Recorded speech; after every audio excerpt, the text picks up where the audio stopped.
ഇനി പത്തനംതിട്ടയിലേക്ക് പോകണം. അവിടെയും വടശ്ശേരിക്കരയിൽ അതും യുവാവിനെ ബന്ധുവീട്ടിൽ മരിച്ച നിലയിൽ കണ്ടെത്തിയെന്ന വാർത്ത പുറത്തു വരുന്നുണ്ട്. 30 വയസ്സുള്ള ജോബിയാണ് മരിച്ചത്. തലയ്ക്ക് ഗുരുതരമായി പരിക്കേറ്റ നിലയിലായിരുന്നു മൃതദേഹം. കൊലപാതകമാണെന്ന സംശയത്തിൽ ബന്ധുവായ റജിയെയും ഇയാളുടെ സുഹൃത്ത് വിശാഖിനെയും പോലീസ് കസ്റ്റഡിയിലെടുത്തു.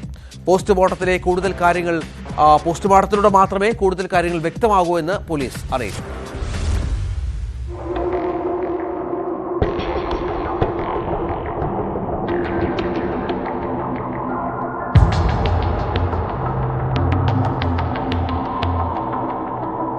രാവിലെയാണ് പത്തനംതിട്ട വടശ്ശേരിക്കരയിലെ റജിയുടെ വീട്ടിൽ ബന്ധുവായ ജോബിയെ മരിച്ച നിലയിൽ കണ്ടെത്തിയത്. തലയ്ക്ക് ഗുരുതരമായി പരിക്കേറ്റ് രക്തം വാർന്ന നിലയിലാണ് വീടിനുള്ളിൽ മൃതദേഹം കണ്ടെത്തിയത്.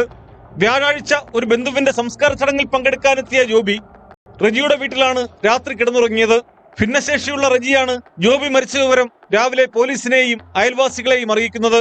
റജി തന്നെയാണോ വിളിച്ചു പറഞ്ഞത്? റജി തന്നെയാണ് നമ്മളെ വിളിച്ച് പറഞ്ഞിരിക്കുന്നത്.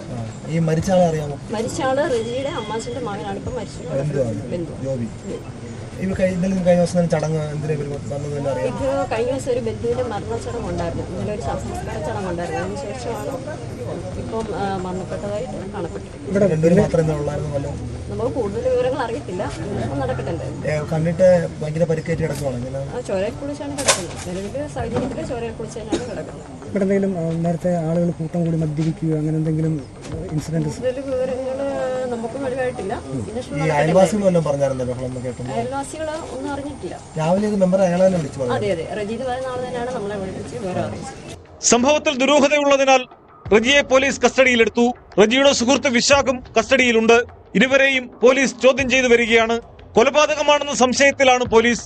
റജിയും ജോബിയും തമ്മിൽ രാത്രി എന്തെങ്കിലും പ്രശ്നങ്ങൾ ഉണ്ടായോ എന്നും പോലീസ് അന്വേഷിച്ചു വരുന്നു. രാത്രി വീട്ടിൽ മദ്യപാനവും കയ്യാങ്കളിയും ഉണ്ടായെന്നാണ് സൂചന.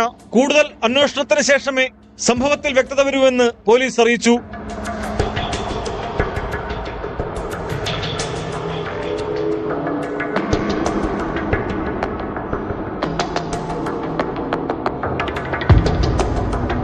ന്യൂസ് 18 പത്തനംതിട്ട.